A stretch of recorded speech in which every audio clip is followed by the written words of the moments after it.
Hello, my name is Tanya Morning Star Darling, and I'd like to share with Rising Wines Collective today a little bit about one of my most beloved grape varieties, Chardonnay.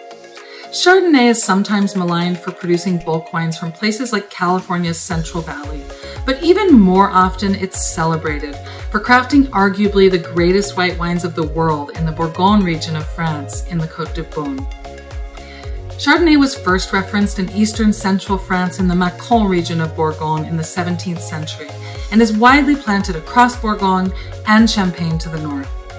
It's the child of two of the most ancient and prolific varieties of the area, Pinot Noir and the now obsolete Gouais Blanc. Today, however, Chardonnay is grown all over the world and makes excellent wines from most places suitable for viticulture. Chardonnay in and of itself is neutral in its aromatics and very noble in its structure. It tends to produce wines with ample body and texture while retaining a refreshing acidity. But ultimately, what is so magical about Chardonnay is actually its neutrality. Because of its noble structure coupled with its neutrality, Chardonnay is not self-aggrandizing. Rather, it tells stories of the places where it's grown. Chardonnay is a shapeshifter, a storyteller, a dramatist. Think of it like the introverted genius quietly sitting in the corner at the party. It will surprise you every time it speaks, if you listen. But conversely, Chardonnay also equally is impacted by winemaker choices. And the beauty of these stories can easily be overpowered by an immature winemaker's hand.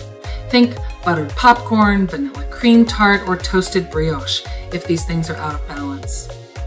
Chardonnay, from skilled artisans, crafts wines around the world, which report to us on their sense of place, with a subtle but nuanced song.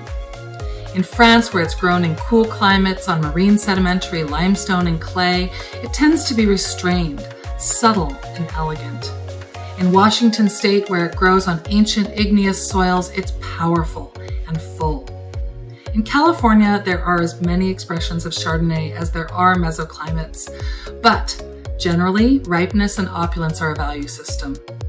In Oregon, the wines are elegant but perfumed with good ripeness and some restraint as well. The world over, Chardonnay's extreme adaptability to its environment, soil, and climatology, and its expressive nature make it a perfect grape to tell a monovarietal story about the place it was raised. Chardonnay's primary fruit characteristics typically consist of apple, citrus, and white flowers from cool climates, while when grown in warmer climates or in warmer vintages, tropical notes come through. Secondary and tertiary aromas of butter, nuts, ginger, vanilla, or nutmeg are sometimes common as well. Today we're going to taste a Chardonnay from the Willamette Valley, Oregon. This is it's a young wine, so as you can see, it's kind of a pale lemon color. And on the nose, it's got white flowers, lemon curd, apple and pear, maybe even a little bit of tropical pineapple. The body is round, and the acidity is mouthwatering.